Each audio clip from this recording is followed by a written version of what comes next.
To the referral process, centers of influence. What is a center of influence? To really get and utilize centers of influences for sourcing and recruiting, we really need to understand first what is a center of influence, what constitutes a center of influence, and how are they useful for you.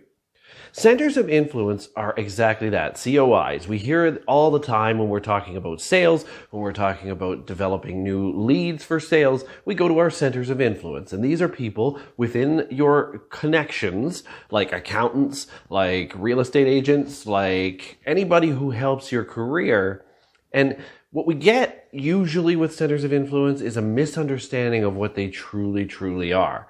I hear people all the time in coaching for recruiting saying, well, I got to meet with a center of influence and they haven't sent me anything in 3 weeks. And I'm sure that they have understanding of what I'm looking for in people. So I'm not sure if centers of influence work for recruiting. The reality is they do if they're a true center of influence. A center of influence is somebody who actually influences your career. Not just a contact, not just a list of people you know, maybe a realtor your dad used and met you when you were playing t-ball. That's not a center of influence. A center of influence is somebody who is actually making a difference on your career and you are actually making a difference on theirs. These are actual partners in your business. And we first need to understand that that's who we're looking for as far as recruiting from a center of influence, from sourcing from a center of influence. It has to be somebody who's willing to and actually does influence your career, and not somebody who's just a contact you met 10 years ago. Okay? So this is every time I do a coaching session with somebody that's taking the coaching portion of this course, this always comes up. This is one of those things where, it's not just the fact that you know an accountant. It's that the accountant knows you and is willing to help out in your career, is willing to learn about the career opportunity you're recruiting for and help you out.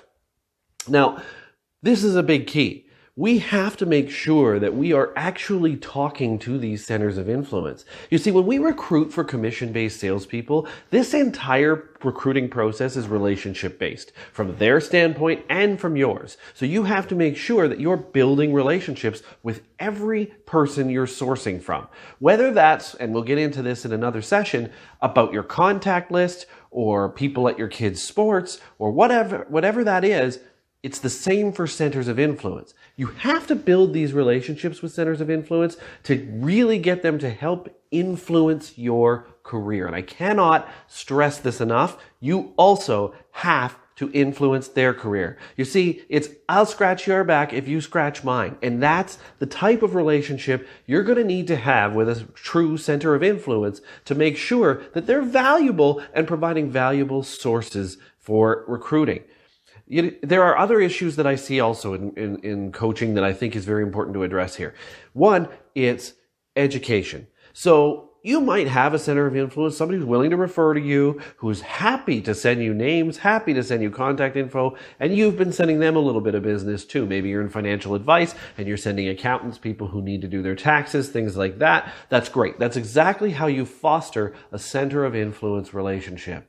But the next piece, as I said, is education. It's helping them understand what it is you're looking for. Quite often, I'll get into these coaching sessions with you guys, and all I'll hear is, yeah, they're sending me names, but they're garbage. There's nobody who can possibly sell on commission. Nobody who even knows that it's a commission-based role. I get to sit down with them, and they say, well, that's not what I was looking for. I thought you had a job for me. These types of things are so common, and all that is on you. That's on you as the person educating your center of influence. They can't know what you're looking for. They just can't. They can understand what a financial advisor does if that's what you're recruiting for, or what a mortgage broker does, or what a real estate agent does if that's what you're recruiting for.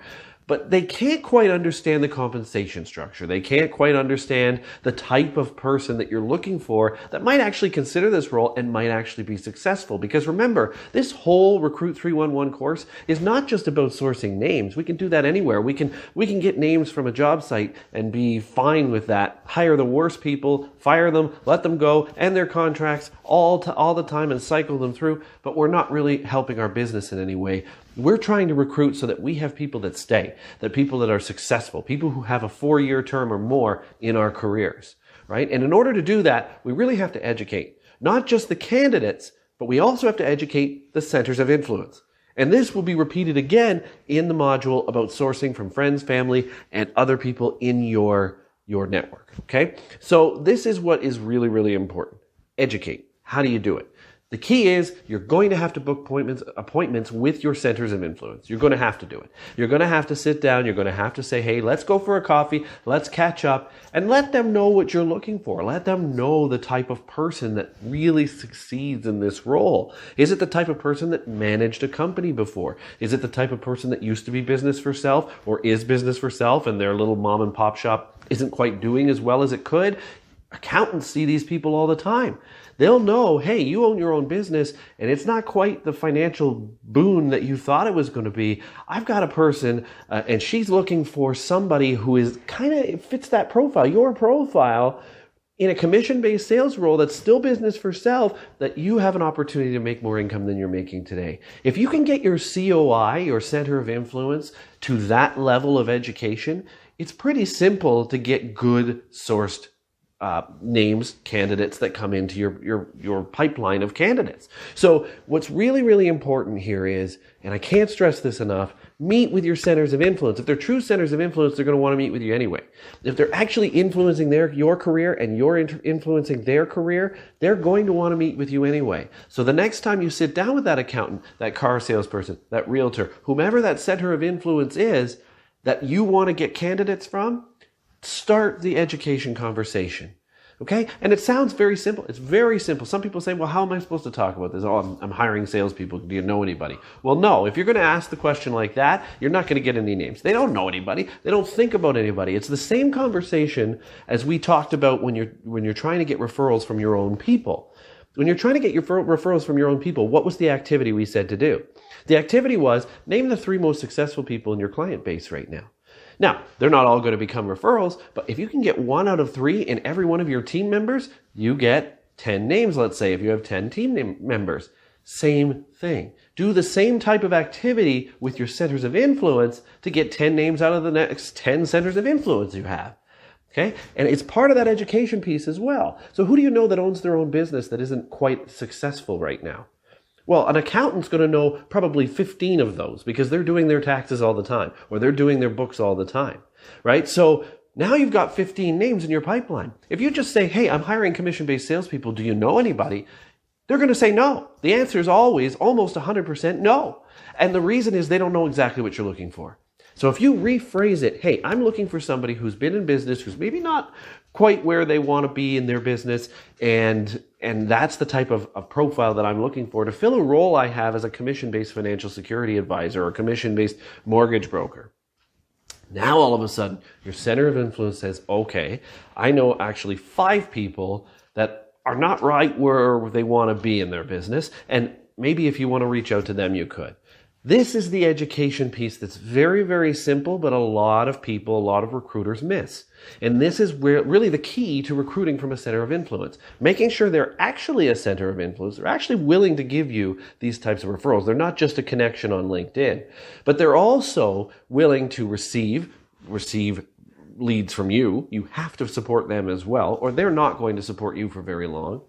And also have a good, strong education, understanding of what it is you're looking for. And that's your responsibility, not theirs. So if I'm sitting with you in your next coaching session and you say to me, well, I sat down with my center of influence, I asked if they know any commission-based people who are looking for a sales type role, and they said no, my first question is going to be to you, what did you do to educate them on what you're looking for in a person?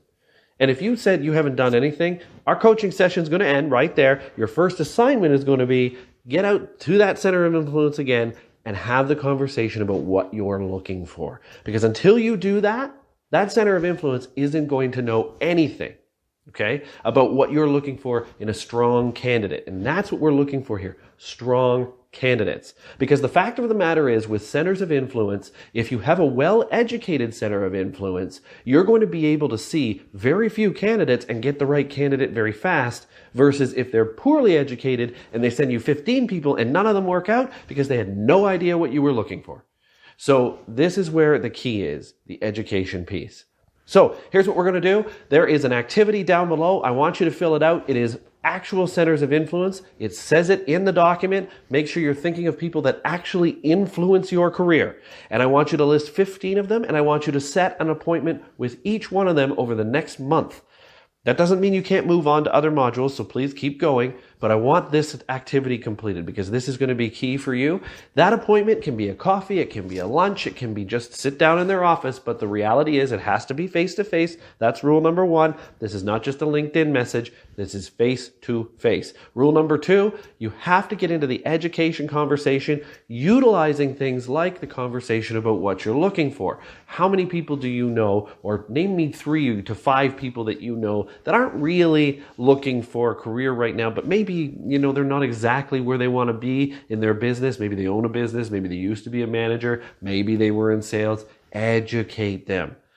Then I want you to review what you got out of that. You'll see in the activity that in the activity, it says in there in the 3rd column, what happened from that conversation? How many leads did you get? Were any of the leads any good? What education did you give? Just take notes. Make sure you have notes. And if you're having a coaching session with me, I'm not going to do that coaching session with you until you've done this activity when it comes to centers of influence, because we need to make sure that you've educated some people, or at least made the attempt to educate some people, and then be able to talk about that. So if you have a coaching session with me, make sure this activity is done. If you don't, if you just took the course, still make sure that this activity is done, because this is the way to get centers of influence to give you great candidates every time.